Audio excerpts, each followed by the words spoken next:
Bonjour, bonjour à tous et encore une fois, bienvenue sur Glorious TV, notre plateforme pour le bonheur divin dans nos familles. Nous sommes reconnaissants à Dieu pour la grâce qu'il nous accorde de pouvoir continuer tout doucement mais sûrement la mission qu'il nous a confiée parce que c'est lui, quand il te donne une charge, c'est lui qui s'en occupe.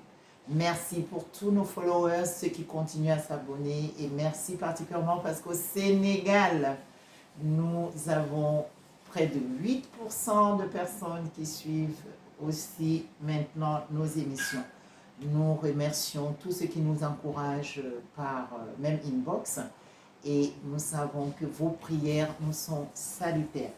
Alors, une fois encore, bonjour Micheline. Aujourd'hui, elle s'est encore disposée pour venir nous aider parce que c'est quand même la mère de beaucoup d'enfants parce qu'elle est la femme du berger, notre berger ici.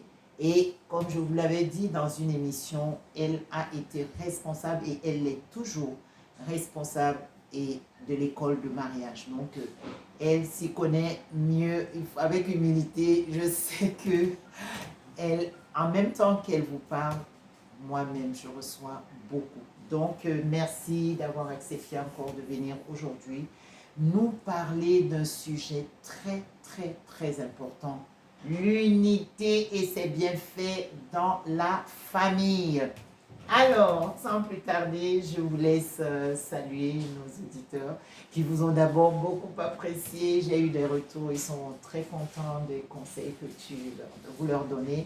Et notre bien-aimée, notre sœur Samebile aussi, n'est pas là aujourd'hui, mais elle ne tardera pas à venir sur le plateau également. Alors, c'est à toi de saluer. Merci Maggie de me passer la parole. Et bonjour chers auditeurs. Et ce que j'aimerais signaler, c'est que la connaissance est bonne si on la met en pratique. Toute connaissance est bonne si elle est valorisée. Et c'est dans la mise en pratique qu'on jouit du vrai bonheur d'une connaissance. Amen. Voilà, donc ceci étant, on ne va pas perdre du temps parce que nous voulons apprendre de Micheline. Qu'est-ce que l'unité d'abord? Bon, l'unité, c'est la qualité de ce qui est indivisible. C'est la qualité de ce qui est un. Si je prends l'exemple du corps humain, le corps humain est un, il est indivisible. Quand une partie du corps humain est séparée du corps, le corps devient infirme. Et chacun de nous sort d'une famille. Et Dieu a mis en chacun des capacités, des talents particuliers qui doivent être utilisés, valorisés dans une famille. Donc, tous les membres d'une famille sont utiles pour la famille. Et l'important dans une famille, c'est d'être un. Quand on est un, on jouira du bonheur que Dieu nous a donné dans la famille. Parce que chacun est lui, chacun est singulier, chacun est particulier. Et pour le bonheur de la famille, chacun doit être uni à la famille et la famille doit être unie en former un bloc indivisible et poursuivre les mêmes objectifs pour l'épanouissement, la réussite de la famille. Wow! Alors, nous voyons aujourd'hui dans ce monde beaucoup de tensions dans les familles. J'ai malheureusement, dans le cadre parfois de mon métier, rencontré des personnes qui me disent, dans le cadre par exemple des seniors, qu'ils ont des enfants, mais ils ne savent pas où ils sont.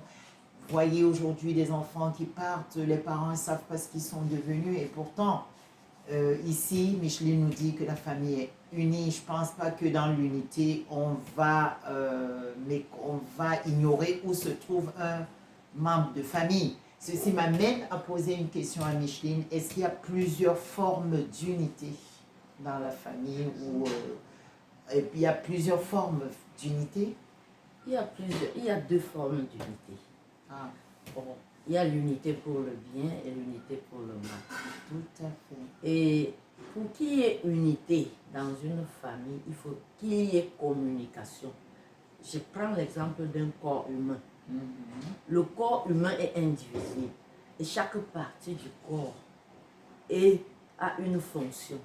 Et toutes ces parties du corps sont en communication. Le cerveau donne le signal, la main réagit, le pied réagit, chaque chose en son temps. Et toutes ces actions bien coordonnées forment le corps et un bien-être pour le corps, un plein épanouissement, oui.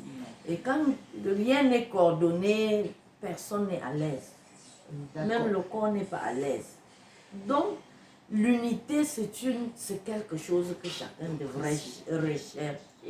Dans la famille. Dans la famille, chacun devrait rechercher l'unité. Même dans un corps, chacun doit rechercher l'unité de son corps. Tout à fait. Il faut chercher l'unité. Alors, les deux formes d'unité, est-ce que Micheline peut nous parler vraiment plus en détail avec des exemples bien précis, peut-être venant de notre livre de base? Il y a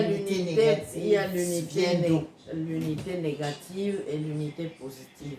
Si je prends l'exemple de la tour de Babel, les gens se sont unis pour construire la tour de Babel. Ils n'ont pas considéré quelle est la volonté de Dieu. Dès le commencement, Dieu a voulu que les hommes habitent la terre, qu'ils se multiplient, qu'ils remplissent la terre, qu'ils l'assujettissent. Mais l'homme dans sa sagesse, comme l'homme est l'homme, il a sa sagesse, il a sa volonté, il a ses émotions. Ils ont voulu s'entendre pour construire une tour qui va monter jusqu'au ciel. Ils ne vont pas s'éparpiller sur la surface de la terre comme Dieu l'a recommandé. Ils n'ont pas voulu suivre l'ordre de Dieu. Et ils ont ainsi fait construire l'unité pour le mal. L'unité contre la volonté de Dieu, c'est l'unité pour le mal. Et l'unité pour le bien, c'est l'unité selon la parole de Dieu. Tout à fait, tout à fait, tout à fait. Alors, quand nous parlons de cette tour de Babel, donc, si je comprends bien, cette question de la mauvaise unité ne vient-elle pas depuis longtemps là-bas? Parce que on a vu sur cette plateforme d'où vient la famille, il y a eu erreur, il y a eu Adam et Ève qui... Vous aviez parlé, est-ce que c'est de là-bas que venait cette unité négative ou puisque c'est la désobéissance à la parole Oui, c'est depuis le fondement de la terre, depuis le commencement, le diable est descendu sur terre, animé d'une grande colère, puisqu'il a perdu sa part auprès de Dieu. Il a fallu qu'il cherche à créer aussi son royaume. Il a séduit l'homme. L'homme et sa femme se sont entendus, se sont unis pour agir contre l'ordre de Dieu. Et c'était une unité négative. Il accepte le fruit défendu, il désobéit à la parole de Dieu. Et voilà la mort qui est arrivée. Désormais, tout homme meurt. Tout homme meurt. Et l'homme ne s'arrête pas. Le diable ne s'arrête pas. Il faut que, comme Dieu a dit, allez, multipliez, remplissez la terre et la l'assujettissez. Il faut que le diable entre. Toujours, il entre dans tout. Oui. Il entre dans tout. Donc, l'homme devrait vraiment avoir recours à l'Éternel pour chercher l'unité, non seulement entre les membres de famille, mais l'unité aussi derrière Dieu. Derrière Dieu. Oui, l'unité sous la volonté de Dieu. D'accord. Ceci étant, je comprends par là que la mauvaise unité vient de la non-observation de la volonté de Dieu. Oui. Et cela n'est pas venu comme ça du jour au lendemain. Oui. Il y a quelqu'un qui est investigateur de cette unité négative qui n'est autre que l'ennemi de l'homme qu'on connaît, le diable, le malin qui a perdu sa part et qui aujourd'hui il lutte pour construire son royaume. Alors maintenant, qu'est-ce que cela a coûté aujourd'hui aux familles d'être tout le temps en train de vivre des situations qui amènent des unions, des accords, des désaccords? Est-ce que dans l'unité, que ce soit dans l'unité, on peut quand même être en désaccord pour certains sujets et on est toujours dans l'unité parce que, ou alors, est-ce que vous voulez d'abord parler de l'unité positive? Qu'est-ce qu'elle apporte? L'unité négative crée quoi d'abord? L'unité négative n'apporte que des choses éphémères. L'unité négative apporte des difficultés. L'unité négative a apporté la mort, les échecs, les accidents, les maladies, les tourments, les AVC, les maladies cardiovasculaires. Oui, parce que quand tu es supposé marcher dans l'harmonie avec quelqu'un, tu es supposé être l'ami intime de quelqu'un, et il te déçoit, le chagrin entre dans le cœur. La tristesse entre dans le cœur. Dans le cadre du mariage, Dieu a voulu que l'homme et sa femme soient une même personne. Il dit que l'homme quittera son père et sa mère et s'attachera à sa femme et les deux deviendront une seule chair. Une seule chair. Mais comme le diable connaît la valeur de l'unité, il fait tout pour que l'homme et la femme ne s'entendent pas. Il fait tout pour que même les parents et les enfants ne s'entendent pas. Les oncles et les cousines ne s'entendent pas. Même les vrais amis. Le diable fait tout pour qu'ils ne s'entendent pas. Et c'est à nous qui avons la connaissance de refuser ce que le diable nous propose pour chercher en tout temps la réconciliation, la paix, l'unité.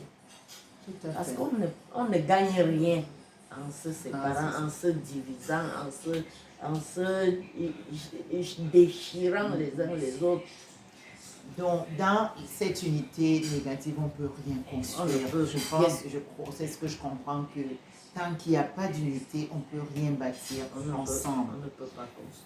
Alors, est-ce que ceci étant, nous pouvons parler maintenant des bienfaits de l'unité, c'est-à-dire l'unité positive, comment lui se manifeste et comment l'instaurer dans la famille.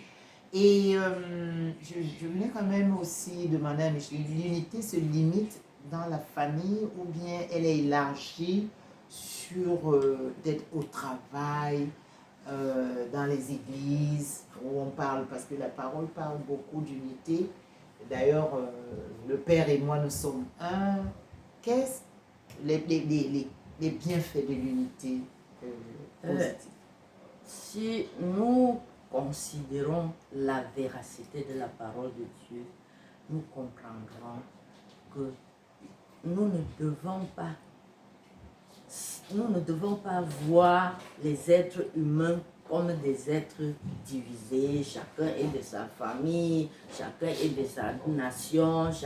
L'être humain vient d'un seul être, Adam et Ève. Ah oui, ça c'est vrai. Et quand dans un service, nous comprenons que nous sommes les enfants d'une même famille et on est appelé à marcher dans l'unité, à chercher à atteindre le même objectif, la réussite de l'entreprise. Cette unité fait prospérer l'entreprise.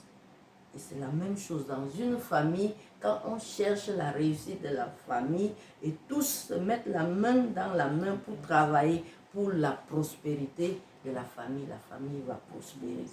Coûte que vaille, la famille va réussir, l'entreprise va réussir. Et quoi qu'on fasse, que ce soit dans n'importe quel milieu, s'il y a l'unité, c'est la réussite. L'unité dans le bien, c'est la le réussite. résultat, c'est la réussite. Et c'est pour ça que le Seigneur Jésus-Christ, même dans sa prière, demande à Dieu que son peuple soit un, comme lui et son Père sont un. Parce qu'il sait que si le peuple de Dieu est uni, c'est la victoire. Amen. Alors, dans une famille, dans une relation, en entreprise, quel que soit le milieu, si vous réussissez à bâtir l'unité, vous allez réussir. La réussite est assurée. Merci beaucoup pour cette, vraiment, ce que Micheline est en train de nous apporter aujourd'hui sur ce thème qui est très très cher, parce que le constat est qu'il y a trop de discorde, de division, de malentendus entre les hommes aujourd'hui, et on ne sait pas à qui ça profite, si ce n'est à l'ennemi. Alors, comment, quand par exemple il y a eu des situations qui ont créé la désunion, la dislocation entre les hommes, les familles, les amis, les conjoints, parce que j'ai quelques exemples des conjoints même qui, ils s'étaient séparés, mais ils se sont réconciliés. On a l'exemple de l'enfant prodige qui était parti, laissant sa famille dans le désarroi et tout, mais qui est revenu. Alors, comment faire pour donc ramener l'unité lorsque l'unité a été effritée, l'ennemi a réussi à s'aimer la discorde dans une famille ou une relation? Quelles sont les clés de la restauration de l'unité? Vous qui écoutez ces messages, vous devez connaître la valeur de l'unité. Quand chacun connaît la valeur de l'argent, il passe la nuit sans dormir pour chercher l'argent. Et pour avoir l'unité, il faut communiquer. Tout à fait. La communication, le franc-parler. Il faut s'ouvrir, il faut se parler. Même par des gestes, on parle. Oui. Même par des écrits, on parle. Même par les paroles, on parle. Oui, il faut rechercher l'unité. Même le Seigneur dit, heureux ceux qui procurent la paix, car ils seront appelés fils de Dieu. Celui qui recherche l'unité est quelqu'un qui connaît la valeur de l'unité et il est fils de Dieu. Amen. Si je prends l'exemple d'Abraham, Abraham trouve que non, il ne faut pas qu'il y ait des querelles entre toi et moi, parce que nous sommes frères. Chacun devrait comprendre qu'il ne faut pas qu'il y ait querelle entre lui et une autre personne, parce que nous sommes frères. Et savoir perdre certains avantages, perdre certains honneurs. Parce que, pourquoi il y a des querelles? Pourquoi? D'où viennent les querelles? D'où viennent les luttes? De nos passions qui combattent dans nos membres. Nos passions, nous recherchons la gloire, nous recherchons les places, nous recherchons les intérêts. Or, ces choses sont vanité. Ils ne procurent pas le bonheur. Ils ne procurent pas le bonheur. Mais quand nous sommes un, nous marchons dans la paix, nous marchons dans l'harmonie, nous progressons ensemble, chacun se sent heureux, chacun dort en paix, chacun réussit. L'unité est capitale. Nous ne laissons plus mordre les uns les autres parce que nous poursuivons les vanités. Tout à fait. Abraham avait compris. Et il a... Oui, mais dans l'histoire, on voit quand même qu'ils se sont séparés. Ils étaient plus unis. Ils étaient séparés. Il cherchait la paix, mais ça l'a séparé de ça. Non, ils cherchaient la paix, ils sont séparés, mais spirituellement, ils sont unis. Ensemble. La preuve que quand Abraham entend que son frère, l'autre est en difficulté, il s'en va le défendre. Oui. Il s'en va le leur défendre. séparation était juste géographique. Mais ils étaient toujours ensemble. Intérieurement, Ils Wow. étaient toujours unis, Ensemble. indivisibles. D'accord. Ça, c'est très important parce que beaucoup de gens se séparent, ils se parlent plus, alors qu'ils sont, voilà, ils se parlent plus. Et est-ce que la solution serait de laisser faire les choses parce que Abraham réagit parce qu'il entend qu'il y a un malheur. Est-ce qu'il faut attendre que des membres de famille qui se sont séparés, c'est parce que l'autre est dans le malheur que l'unité se remet? Qu'est-ce qu'il faut? Est-ce qu'il faut une réunion de famille? Qu'est-ce qu'il faut quand... Nous ne sommes pas appelés à vivre seulement dans une même maison ou bien dans une même contrée. Nous sommes appelés par la parole de Dieu à nous répandre sur toute la surface de la terre, à multiplier, à remplir la terre et la sujettir. Et si chacun là où il se trouve pense du bien de son frère, aime son frère, souhaite le bonheur de son frère, comme Abraham. Abraham est uni à l'autre. Quand il apprend que les anges vont aller détruire Sodome et Gomorrhe, là où son frère, l'autre, est parti, il intercède, il prie que si tu trouves même ne serait-ce que 20 justes, ne serait-ce que 10 justes, parce qu'il parlait, il savait que son frère est juste, il est à Sodome et Gomorrhe. C'est l'amour, c'est l'unité, cette unité intérieure. C'est-à-dire que tu penses du bien de ton frère, même s'il est loin de toi, vous êtes en harmonie. Oui, c'est cette unité qui est importante dans une entreprise, dans une famille, dans le monde entier. Si le monde, si toute la terre comprenait l'amour de Dieu et la valeur de la parole de Dieu, la valeur de l'amour dans leur cœur, la valeur de l'unité avec le prochain, comme Dieu lui-même nous recommande, recherche la paix avec tous, autant que cela dépend de toi. Ce que le monde serait heureux, le monde serait béni, il y aurait de l'harmonie sur la terre. On vivrait comme les enfants d'un même père, d'une même mère. Quelles que soient les distances qui nous séparent. Parce que je comprends ici que Dieu a dit de se disperser, mais pas de se séparer. En fait, ceux qui voulaient faire la tour étaient dans une autre façon, ils ne comprenaient pas le plan de Dieu. Mais s'établir partout, la séparation géographique n'est pas la division. Et c'est pas parce que vous êtes séparés géographiquement qu'il y a un problème. C'est-à-dire qu'on doit maintenir l'unité quelles que soient les distances qui nous séparent. Et d'ailleurs, c'est ça vraiment, c'est ce qui se passe. Mais n'oublions pas, comme Micheline a dit, qu'il y a un ennemi qui n'aime pas l'unité. C'est lui, cet ennemi-là, contre lequel il faut s'ériger, il faut se dresser pour que l'unité soit maintenue, quelles que soient les distances qui nous séparent. Alors, je vais poser une toute dernière question.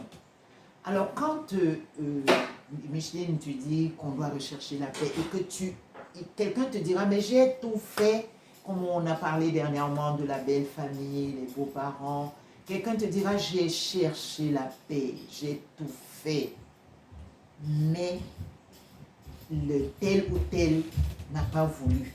Est-ce qu'en ce moment-là, on peut se passer de l'unité et se dire on n'a pas pu ramener l'unité?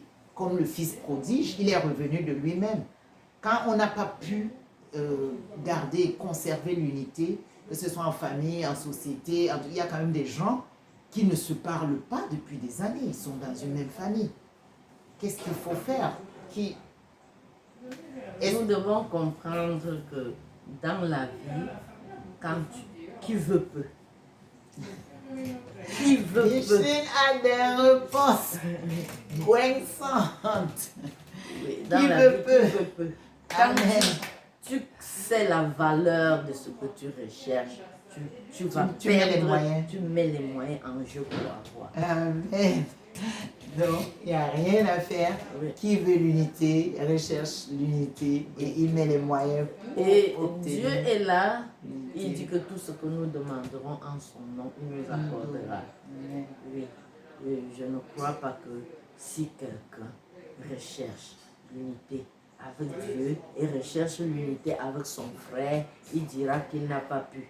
Parce que Dieu lui-même dit qu'il a le cœur de l'homme, Dans des sa main. rois dans sa main.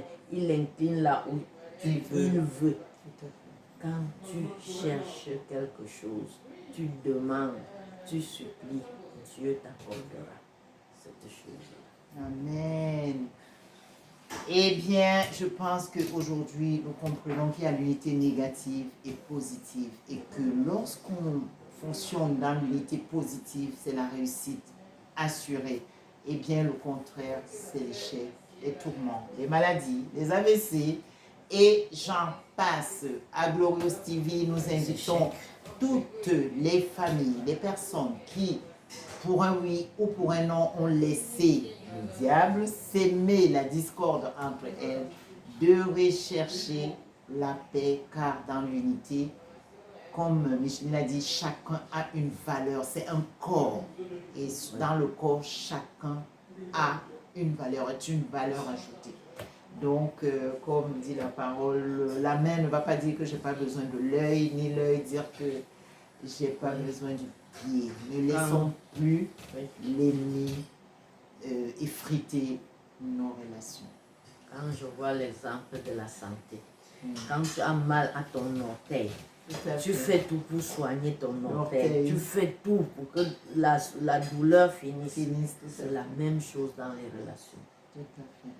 Quand tu connais ce que Dieu a mis en ton frère et que c'est utile pour toi, quand il s'en va, tu dois souffrir le fait qu'il s'en va. Tout à fait. Et tu dois rechercher la paix, rechercher à le reconquérir. Merci Micheline, vraiment merci beaucoup. Je sais, je pense et j'ai foi que ces conseils vont ramener les cœurs des enfants à leurs parents. Parce qu'il y a trop d'enfants qui claquent les portes, qui s'en vont, qui je veux plus. D'abord, je voulais avoir ma majorité pour partir, j'en ai marre. Ça, on va même en faire une émission. Les enfants qui pensent que ils ont atteint leur majorité, ils doivent partir parce qu'on les a trop, voilà. Dans le cadre des enfants, de l'éducation des enfants, on va aussi parler de l'importance de l'unité avec les parents, avec la famille. On ne se détache pas comme ça de la famille pour partir. Et ça foisonne aujourd'hui des cas d'enfants qui se coupent de leur famille et s'en vont. Ça, c'est vraiment pas pour leur bonheur. Merci encore une fois de plus et c'est la fin de notre émission qu'on a tout de même déposée sur cette chaîne. À la prochaine. Dieu Merci. Que le Seigneur vous bénisse. Au revoir. Voilà, voilà.